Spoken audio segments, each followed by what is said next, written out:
Hello everyone and welcome to a very special Christmas Day episode here on the tobiasthepious YouTube channel. This is our second episode on the Piouscraft Realms server. You can see Candybear5947 has been tinkering with my skin again, nice and white for Christmas. And I made a map. Let's look at the map. You see the green dot there, that's the spawn chunk basically. And then I've been cutting channels to connect up all of the rivers and lakes, and then you see over this direction, that's the sea axis, which I've just destroyed. Yes, excellent, just totally destroyed it. I'll have to fix that later. No, anyway, I got it. This is our little dirt hut over there, and it's got a little brown dock right there. I cut a channel all the way, connecting up everything down here, and this is the interesting part, which I won't punch and destroy. This is the village that we found. Candybear and I fixed that up the other day, so the villagers would be safe and happy. And then, yes, connected to the sea, which I destroyed in one fell swoop. And since it's Christmas time, all the chests are fancy looking, like presents and stuff. There is the exact spawn point. Put a little snowman on the sign. Can you see him? And rounded up some of the horses. We have onions, olives, and pickles, and they have a friend. I didn't put him in there, he just wandered in. Anyway, I've also been doing some torch spam and stuff, so when we get on here playing in survival, we're not immediately overwhelmed with creepers. And yeah, the dirt hut, same old dirt hut. Well, Candybear made some expansions. We can't really decide if this is a dirt hut or a tree farm, I guess, but you know, it's fine. It serves the purposes of both. I built this little dock because boat travel is the easiest way to get around here, and I've been mining a little bit. Nothing fancy to see down there, just a hole in the ground, nothing to see. And yes, I cut this channel. It's just crude, but when I play survival, I want to be able to get around fairly quickly, and boats are just the easiest way to do that until you get a lighter, of course. Or I also rounded up those horses. I like my horses so well, I'm afraid to ride them around. Every time I do, it seems like I misplace a horse, or they stray too close to a creeper, or something bad happens. I built a little fishing spot, because this little lake here is kind of picturesque.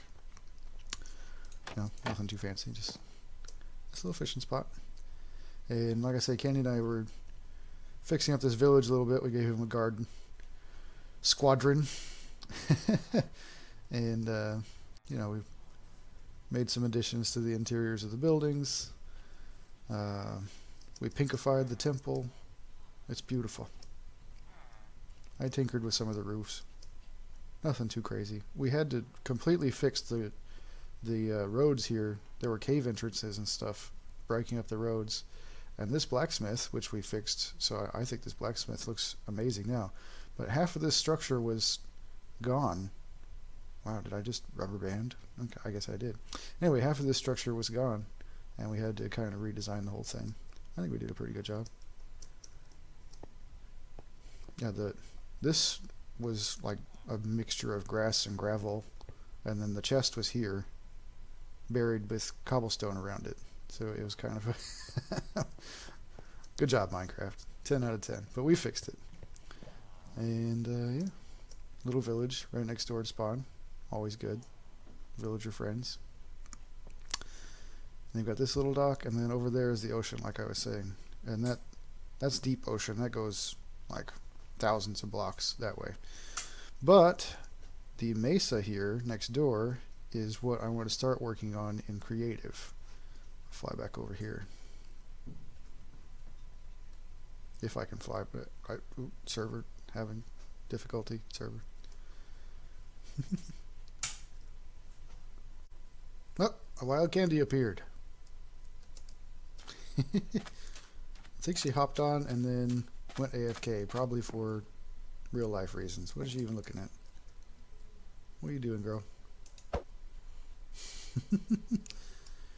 Anyway, yeah, I'm going to use the Mesa as our main redstone testing area so that people can build more you know, castle or whatever style building they want to do here in the little valley that's nice and flat. The other nice and flat areas is Mesa here. So you don't have to use commands to flatten out anything. Just kind of have a bunch of random redstone stuff up here. So to kind of start things off, after we cleaned up this village, I said, and from here, we'll have this really ugly acacia thing that will lead you to the redstone testing area, right? Let's see. Thought there was a minecart here already. Oh well, I've been wrong before. Aha! Someone broke the cactus.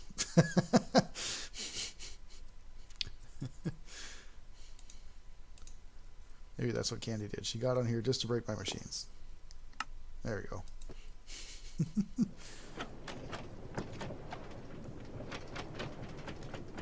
And this just fun little roller coaster. No point to it. And now we have an infinite cart dispensing machine. I guess I should get out before I waste all my rockets. Well, that was fun. Let's see it again. Here, let me get an F5. Maybe it's more fun in F5. Everything is, right? Oops, and that's why you don't play in F5. I just broke the minecart.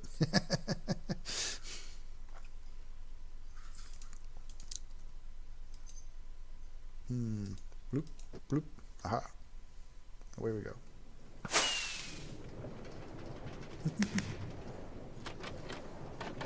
Those little doors on the side don't do anything at all. They're just there for show. So yeah, you get on here, you hop in your minecart, you go along your merry way up to the redstone testing area, and then all that flat area is available to you. And the first thing, I guess I should put on the testing area is this little device right here, so that everybody can check out what this thing does. And this is just a fairly simple device. I wouldn't call this complicated at all. Just make sure that there's always a minecart and that nobody has to worry about pushing buttons or anything like that. It just happens all by itself. Normal dispenser, normal hopper, comparator, repeater set to 4 ticks, that's the maximum, and then a couple of dusts to get the signal turned back around in a loop. Now these fireworks and all that doesn't have a single thing to do with it. Let me just build it over here somewhere so that you can see it in context of just the machine itself. Alright, and we're ready to get started on this simple machine. Let's call it the minecart machine, for lack of a better word. And inside this chest is everything that you'll need to build it. You'll actually need 2 redstone, sorry. 2 redstone, but 1 of everything else. Well, no, you'll need, well, I mean, you're making a whole rail system, so you'll need more than 1 rail. You'll need a stack of rail. No, you won't need a whole stack. There's 1 on top of the hopper, and there's 1 on top of the dispenser. And then the rest is the railroad that you're going to lay down going someplace else. But at a minimum for this machine, 2 pieces of rail. And regular rail, they don't have to be powered rail or anything like that. So let's start by deciding where the end of our line is going to be, and that's where you're going to place your sand and your cactus. Don't stand on the cactus, it'll hurt. On top of the cactus, to make it safe, you put something like a door or a slab, whatever you want on top. Just make sure that nobody can walk into it and hurt themselves. Then, and mind you, the sand, where the cactus is itself, that's where the rail is going to be. So if you wanted to make it flush with the floor, this is more of the situation you're dealing with right here. And you want to start with the dispenser facing up. Go ahead and slap a rail on top of that. And then you're going to want your hopper. You're going to hold shift so that the hopper goes into the dispenser, like so. Slap a rail on top of him. Now off to the side here, you're going to make sure the comparator is facing away. You're going to make sure that the repeater is facing towards the dispenser and right click it a couple times to get it to be maximum number of ticks. Slap a couple redstone dust on the side and you are done. So now anytime a hopper minecart, or not a hopper minecart, any minecart, slams into this cactus here, it will break by the cactus, It will then get sucked up by this hopper right here. The hopper will immediately put it into the dispenser, and then a few ticks later, because of the delay on this guy right here, this redstone signal will tell the dispenser to fire. If you don't put tick delay here, the hopper gets locked up before it has a chance to put the cart in the dispenser here. So it actually will freeze up. I could show you that just so you can see. You heard the dispenser click, but nothing happened. There's nothing in the dispenser yet. It's still stuck in the hopper because the hopper is locked. So that's why the 1, 2, 3 clicks right there is super important, so that the redstone signal has enough time to get around and the hopper has enough time. So this is what it should look like. Boop. And it automatically drops whoever was in the minecart out the side. Nobody gets hurt, and it's immediately ready for somebody else to use to go back the other direction. Now that's the one thing about this, is it is just one direction in and one direction out. This is not the sort of machine that you would build to like stop the minecart and then pick a different direction to go. But that is probably a good idea for the next machine to show you guys, maybe in the next episode. So yeah, there's a little overview from here. You should be able to take a screenshot of this and fix it just so. So that is it for today, probably, as we swoop over the majestic pink temple and we see the profile view of the ugly Acacia roller coaster, and we'll swoop over here past the minecart machine. Thanks for tuning in, everyone. I will be recording episodes on this Realm server as often as I'm able, but with work and all that, who knows how often that will actually be. Thanks for tuning in. Bye.